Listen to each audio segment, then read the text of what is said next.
I get excited anytime that I get to talk about different senses. And today we're discussing vision, why eyes are the way that they are, and not just our eyes, but other animals as well. And we focus pretty heavily on butterflies here. We go into the evolutionary history of the structure of the eye for different kinds of animals. And we talk about color vision, in particular UV vision, which butterflies use, and some of the adaptive behavior of butterflies based on their vision. And then we talk about genes, mutation, selection, duplication, and how all these play into the generation of novelty. Okay.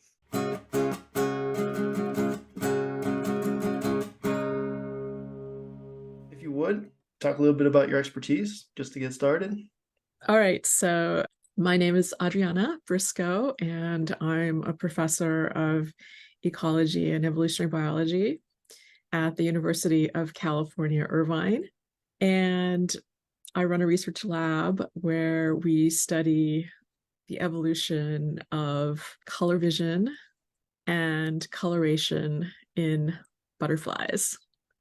So, a long time ago, I heard the story about the evolution of the eye, but I really liked it because it built up the structures of the eye through evolutionary processes in a similar way that I imagine we might construct an eye conceptually. So I was wondering first, do we actually have that story? Because it's a really like complex organ, your eye, right? There's a lot of parts that all seem to fit together. So I guess there's a couple different ways of approaching this question. One is to look at the kinds of eyes we have in extant species, so species that are living today. And this is an approach that evolutionary biologists take when we're trying to understand the evolution of a trait, like a complex trait like an eye. We look across species and look at features of a trait that are shared between species and those that are that differ. And so if we look at living organisms, we can see everything from organisms with just a single neuron that's light sensitive. And from there, we can look at other organisms that have slightly more complex organization. So maybe they have an array of these light sensitive neurons together with an array of pigment cells. Those can be organized into like sheets, or they can be organized into cups. If you have light sensitive cells organized into a cup, the advantage of that is that you begin to be able to pick up directionality of visual scenes. And the downside of that is that a cup isn't very good at focusing an image. However, we do see other organisms that have started to solve that problem. So that cup might end up with a small pinhole opening, and so that pinhole actually helps with this problem of focusing light.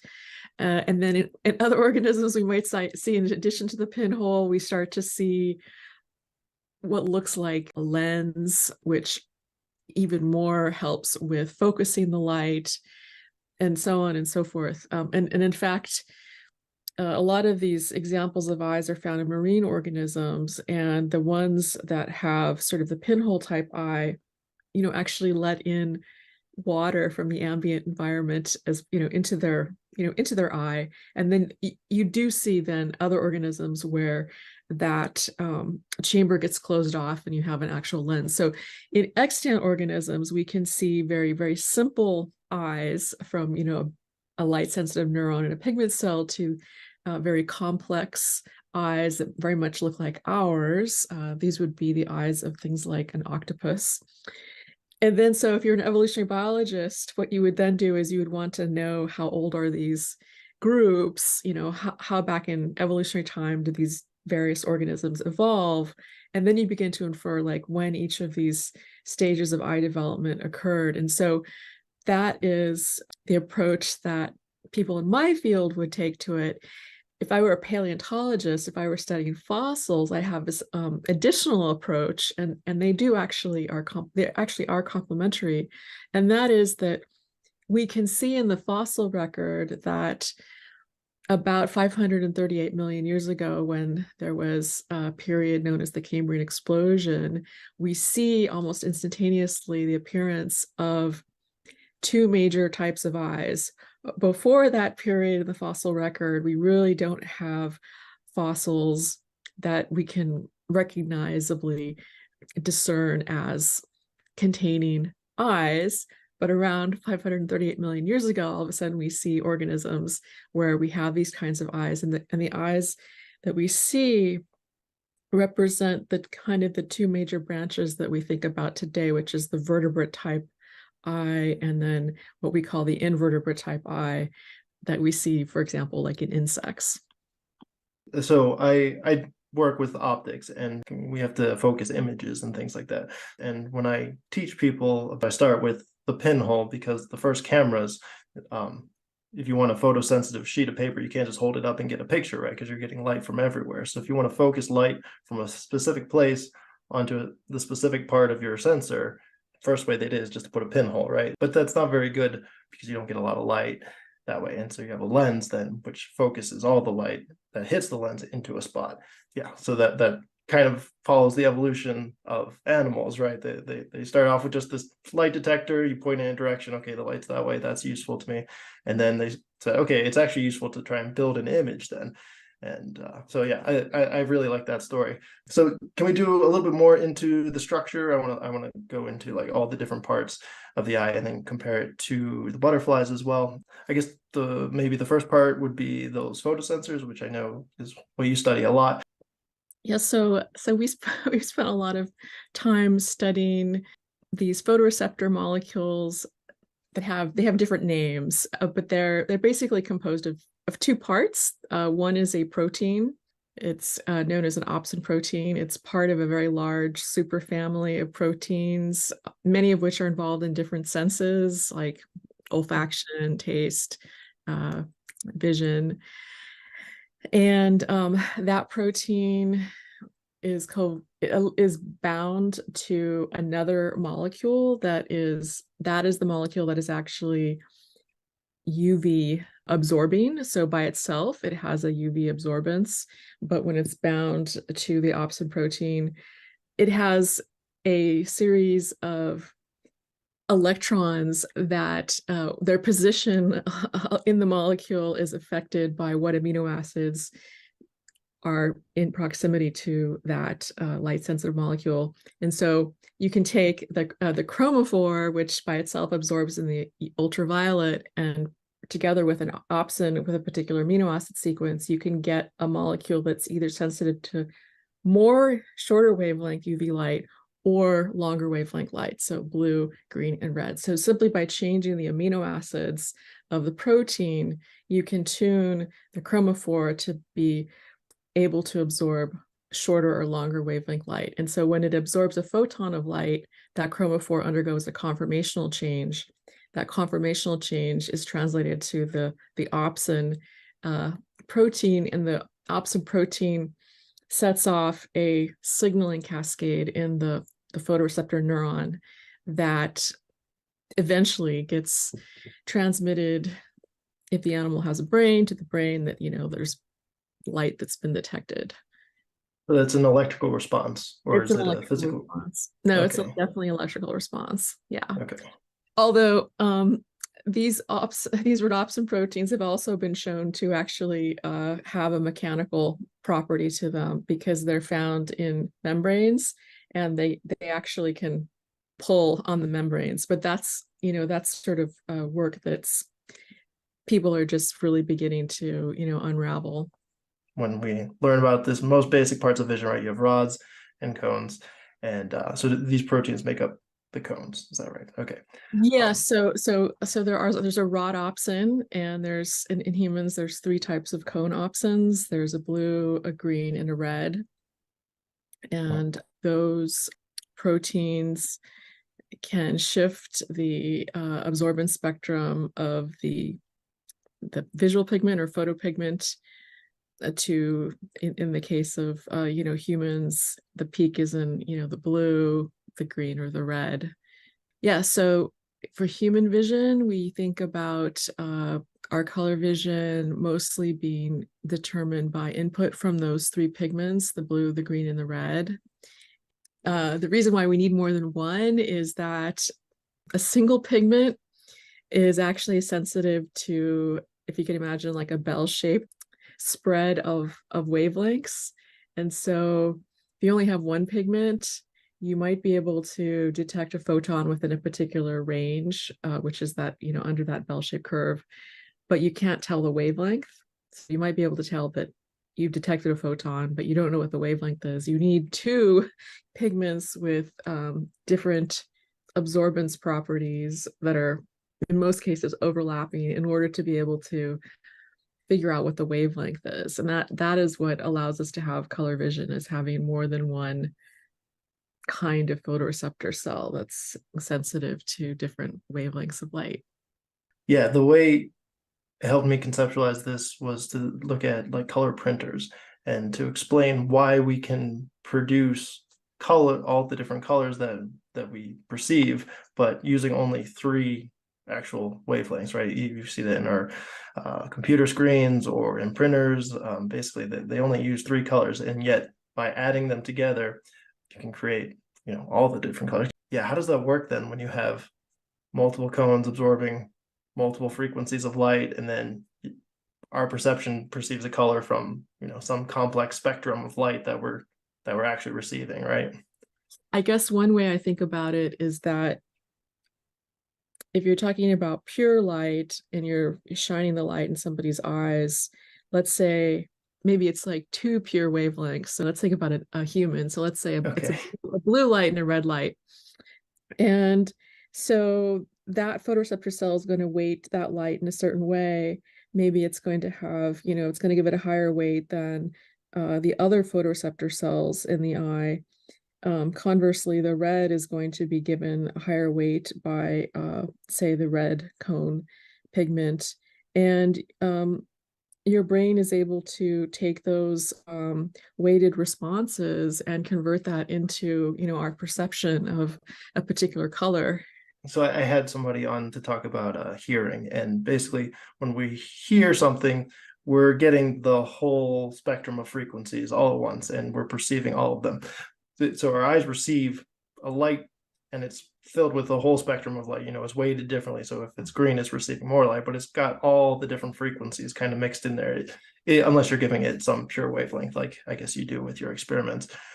But we don't perceive that whole spectrum. Our eyes kind of bucket it into certain places, right? So it's like if it falls within this frequency, our eyes just grab it and say it's here. But then we kind of use all three of them to determine where on that spectrum it is, depending on how much stimulation each one gets in each of those buckets. And then we can basically fake it then by stimulating just the buckets with our printers. That's kind of how I thought of it. Yeah, absolutely. Okay. Yeah, it's kind of weird to think about that you can just basically fool us, give a completely different spectrum than what the thing actually would be in real life, but our eyes still just perceives it in the same way. And then also I want to talk about the lens as well. So vertebrates mostly have lenses that we can focus, is that right? And then on the other side, you talked about the divergence with the insects. So they have compound eyes for the most part. Can you, just explain, I guess, the difference in the lenses and the functionality that you get from the different lenses? As you know, vertebrate lenses are huge.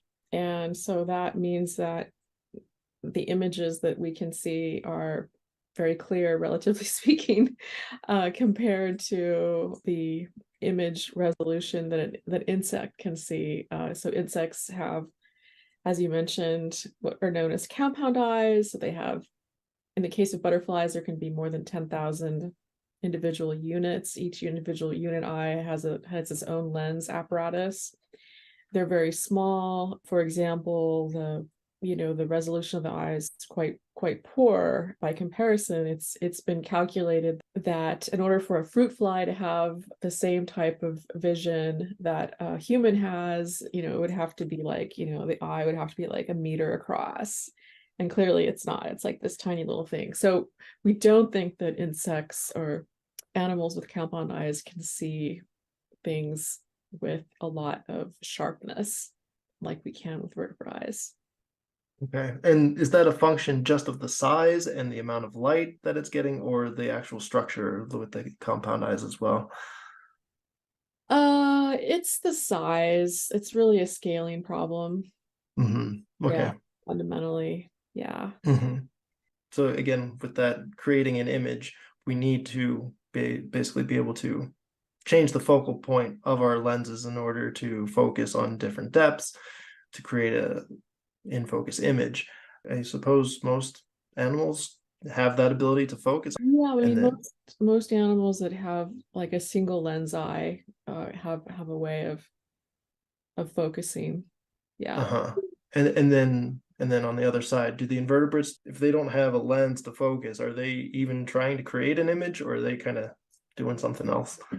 Yeah, there's evidence that there could be pooling of input from different ommatidia. So you can have, a cluster of ommatidia where, they're sort of receiving light from the same part of the visual field, and actually those neurons end up communicating with each other. So we do think that there is a kind of image formation.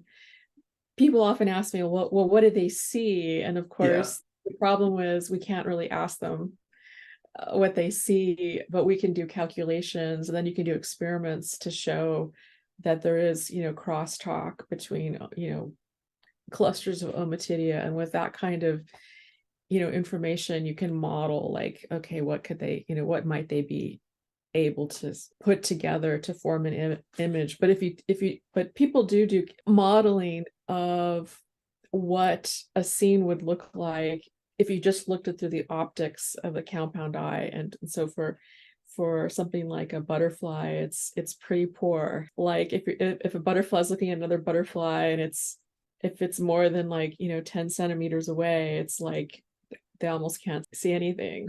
They have to be pretty close to begin to see, an outline and, some color. And so that raises really interesting questions, because there can be really intricate color patterns on butterfly wings. And so taxonomists, people that classify species into different bins, will sometimes do that on the basis of these subtle color patterns. But it's highly likely that actually the butterflies themselves aren't being able to really make use too much of that information, that there's more pattern there than they can actually see when they're trying to find a potential mate. And then I guess if we're talking about the colors of the butterfly, is part of it camouflage? I know there's some other complex interactions where they try and mimic other animals and things like this. Could you talk a little bit about just more about the coloring? I mean, that's what everyone loves about butterflies, right? They're super colorful and pretty, and they have all these interesting designs and colors, and even the way they make the colors is kind of a unique thing. But Yeah, absolutely. Yeah, so there's, different butterfly species have, different kinds of strategies for dealing with the fundamental problem, which is that, they are desirable as food for birds and for other predators like lizards. And the fact that they have to deal with that throughout their short adult lifespan means that some species have adopted a strategy where they want to hide. So they want to, when they land, they close their wings and you can't really see them very well because they blend into the background. Maybe they look like a dry leaf or something. Those tend to be butterflies which are very tasty. The ones mhm, that have, often it's the underside of the wings is camouflaged. So when they close their wings, it looks like a leaf, but then when they open their wings, it's very bright and colorful. And so that the open part of the wings is thought to be a sexual signal, so they're signaling to a potential mate.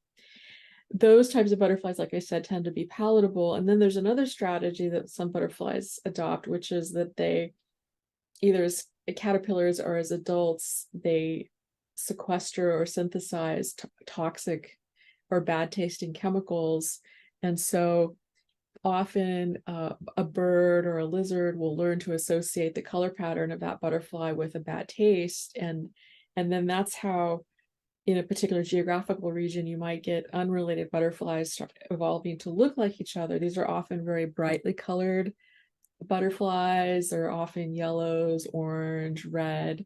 They're kind of, very, very visible to birds, like, and so they stand out, and they're really advertising like, don't eat me. I'm really bad tasting. And so that is definitely another strategy that that butterflies take. There's other strategies too, like evolve an erratic flight behavior so that it's difficult for the birds to figure out which direction you're going to be flying in. So there's behavioral strategies as well that combine with, color pattern and as an evasive defense for butterflies. Okay.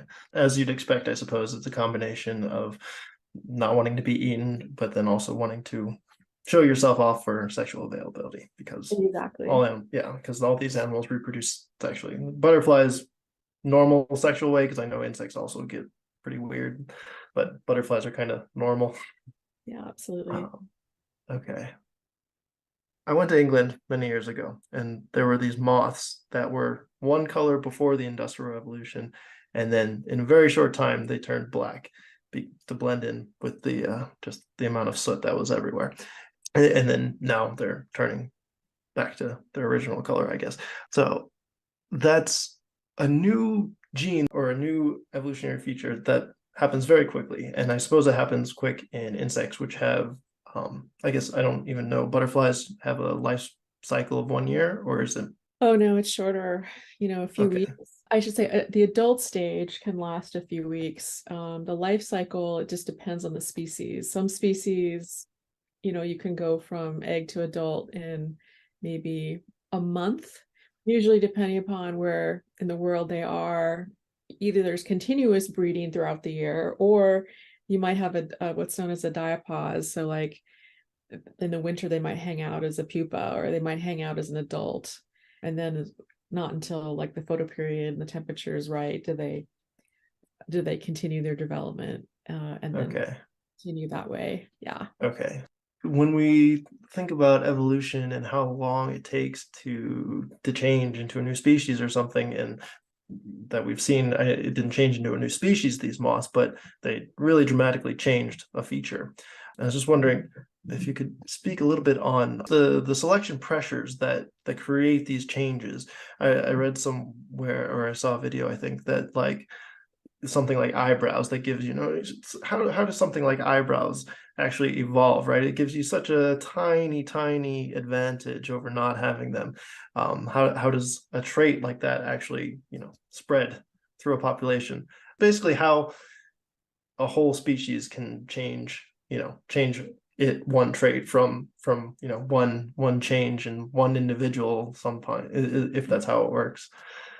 It's interesting you mentioned the Biston betularia story, which is also known as the industrial melanism story. The cause of that color change was actually discovered several years back. And it turns out that I don't remember if it's the black morph or the white morph, but for the sake of argument, I'm going to say that it was probably the black morph. That there was something known as a transposable element that jumped into a gene and disrupted it. And that produced the other morph. And so this example of where basically a single mutation has a large effect. So it changes it from, either white to black or black to white. And then you have, an environment where the story goes that because of all of the pollution, which was so tremendous, that the bark of the trees that these moths would like to rest on during the day started to get really dark, and so it became advantageous to be a dark-winged moth sitting against a very dark sooty tree, because the birds that are hopping around in the tree looking for something to eat might not notice you because you're blending in so well. And so that is actually an example of where a single mutation of major effect can then in the population its frequency began to rise rather quickly, because the major problem that butterflies face or moths face is predation. That's kind of the major problem that they face as adults, is predation. If they've made it to the adult stage, if they haven't been felled by parasitoids or, eaten by predatory ants or whatever, if they make it to the adult stage, the major problem is like being eaten by a bird. So things can change rather quickly. You can get a trait spreading in a population, within years even. And then we see that with pesticide resistance. That's another example of something that can evolve, very, very quickly in an insect population, especially when you're talking about insects that have very short generation times. So all the animals that have the trait literally are descendants from the one that had that mutation, right? And so that's kind of how populations of animals change, is that they evolve from one mutation at a time. And then do we see that with vision as well? We talked about gene duplication and the visual system and how those get duplicated and how that's good for mutations and change. I'm not sure how best to explain it, but could you explain that process a little bit, how gene duplication works, why it's a thing, and how it contributes to evolution? So a transposable element it's a jumping gene that is able to cut itself out of one place in the genome and plop itself down into another part of the genome. And sometimes you can get new genes duplicated because it'll take with it a gene. It'll take a copy of a gene, and it'll, like, when it inserts itself somewhere else in the genome, it's actually moving that DNA with it. So that's something that that's one process by which you can get gene duplication. But gene duplication is an important mechanism for the generation of novelty, and it's happening all the time because of things like jumping genes. Organisms, our bodies are full of these transposable elements, and so there's always things that are moving around. The question is whether or not a new gene sticks around or not, if it is beneficial. We think that most new genes get selected out of the population because they're not under selection for an advantage. We think that they're just, either they're neutral or maybe they're deleterious, so they get kicked out of the population. But a certain portion of these new genes accumulate mutations which give them an advantage in some way, and so then there might be a benefit to retaining that gene, especially if maybe that benefit is related to the sex of the organism that it's being expressed in. And so it's a widespread, frequently occurring process, mutational process, that then natural selection is able to work with that material and create all kinds of new things. And in the case of what we study, it creates new photoreceptor molecules, but it can also create new taste receptors or smell receptors. And those things, especially for animals that are dealing with plants, which produce a lot of chemicals, those different kinds of receptors might be useful for detecting, a new chemical that a plant is making. And so then you end up with a specialization between the senses of the animal or the insect and, the chemical that the plant is producing. That's really, really a feature of how we pass our genes along, not a bug that they get duplicated in this way.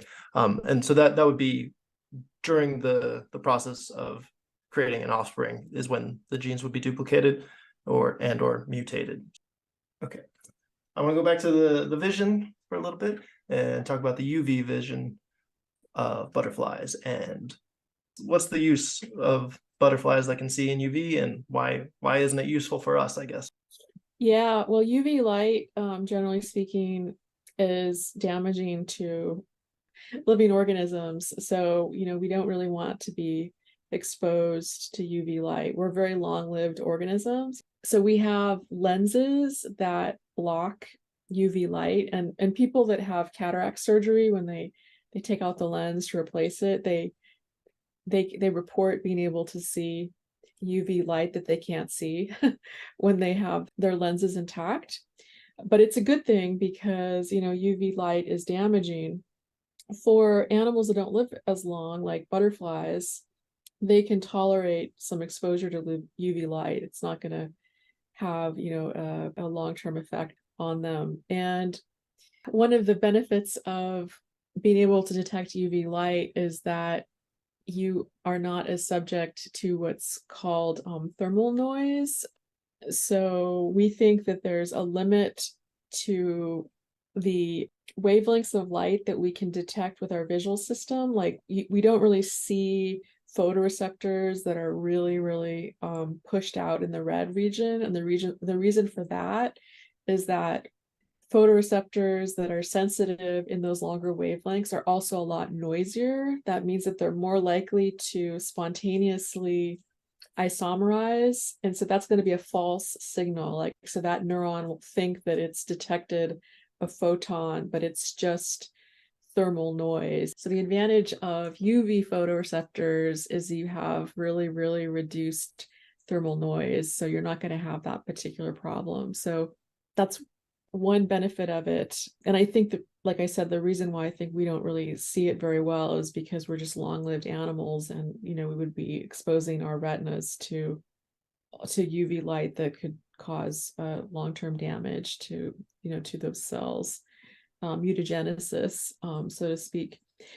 But other animals can see into the ultraviolet. There's a variety of marine organisms as well that can have UV detection. So there's nothing, I think, there's no real reason why we shouldn't be able to see in the UV. I just suspect it's because of our long lifespan that we don't. Mm-hmm. Yeah, the damage accumulates, right? Like just like skin damage and things like that, right? Yeah, and also just the intensity of the UV light is so low at those frequencies, right? Because the a lot of it gets filtered by the atmosphere, and just the kind of the peak of electromagnetic radiation that we see bouncing around on Earth, most of it is in this visual spectrum that we see, right? And that's kind of why we're tuned to see in that spectrum, because that's most of what's going on, right? So yeah. So I imagine like just looking around in UV, it would be pretty dark anyway, right? There's not even a lot of things that reflect UV. I know like just most things are made out of rocks and water and plants and stuff. Mostly it gets absorbed, right? So the reason that butterflies see in UV is probably not necessary to see their landscape or something, but like they have I know like flowers, they reflect UV light. So obviously they're sort of coordinating there, right? Because the flowers they're doing that to attract the butterflies, and the butterflies want to go find the flowers, and that's why flowers are so bright and pretty as well. But back to our evolution and how new traits are adopted, it's to me, I thought it was kind of like a chicken and egg problem. Like they kind of have to evolve together. Yeah, that's a good question. Some of the most recent research on the evolution of butterflies and the angiosperms, which are the flowering plants, I think the research suggests that ancestors of things that we see now were present before flowering plants really took off.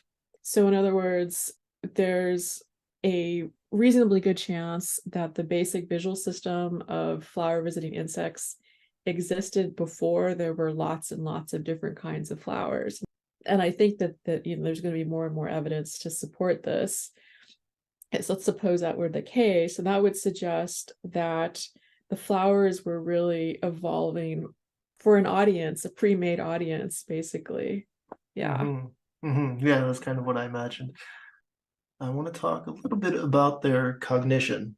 Like a huge part just of human cognition is dedicated to processing visual information. We get a ton of information. Goes through all these like subconscious layers to kind of figure out what's actually going on in the world. But butterflies have tiny brains as well. So like, do you know how they process visual information? What kind of stimulus they react to?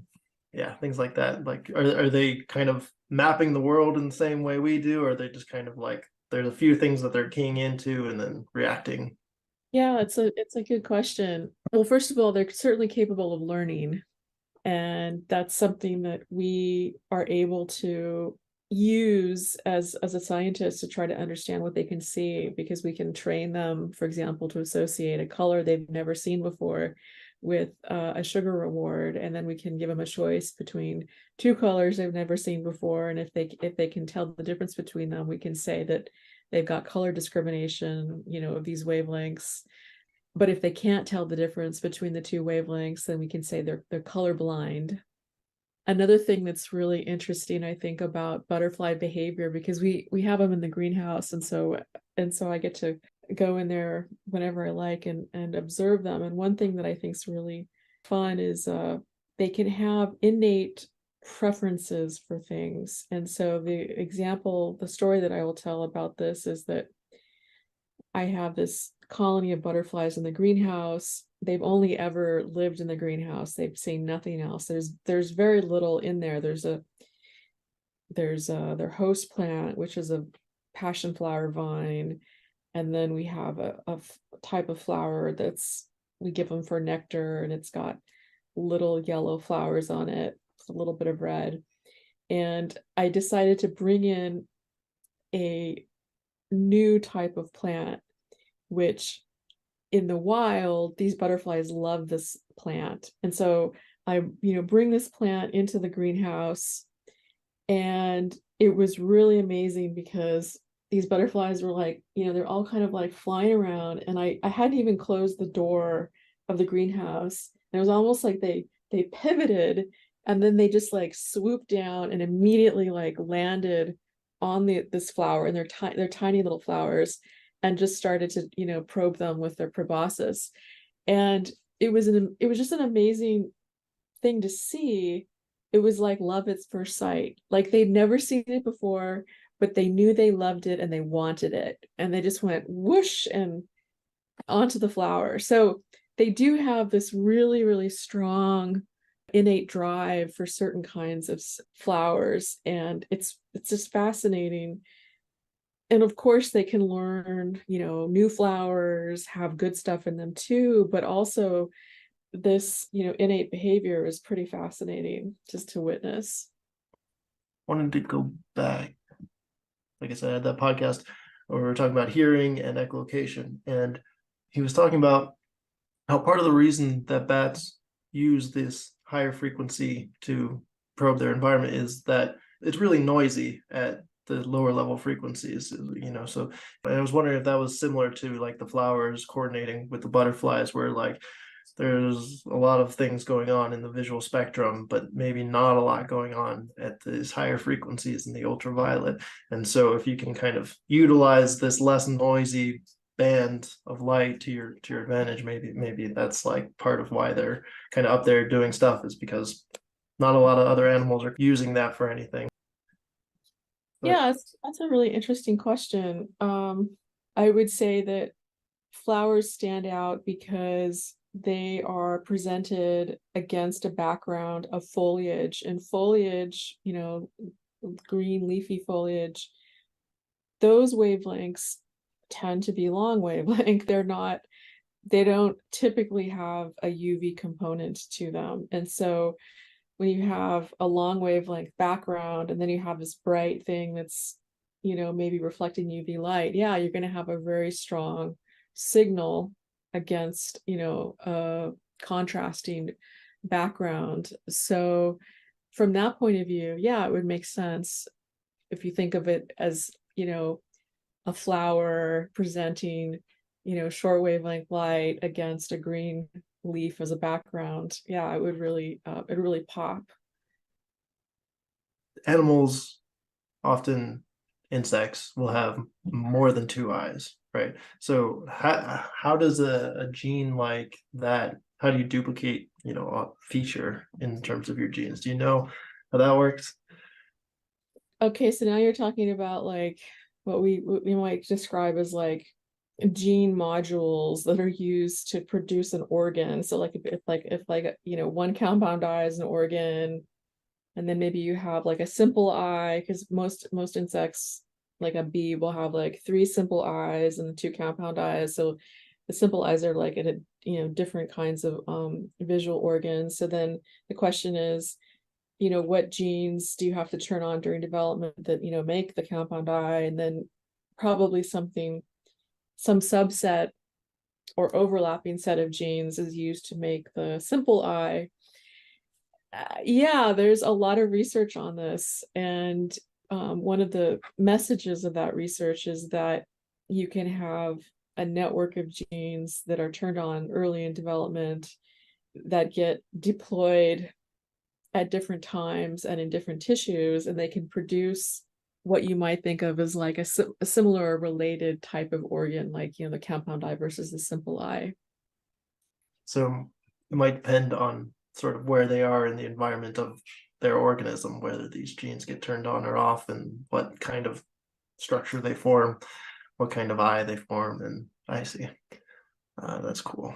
And let's do a little bit on caterpillars. We talked all this about butterflies, but all the genes for creating a caterpillar is also they don't lose their genes or anything. They just express them differently throughout time. So are caterpillar eyes just a completely different thing? I'm assuming they're looking for different things. So like, do you study caterpillars as well? And just like, could you explain the pressures on caterpillars and then how you tell genes that are for caterpillars versus genes that are for butterflies? Because they're kind of all in there mixed together, I assume, but they're not all expressed all at once, and they're expressed at different times. So it just seems ridiculously complicated.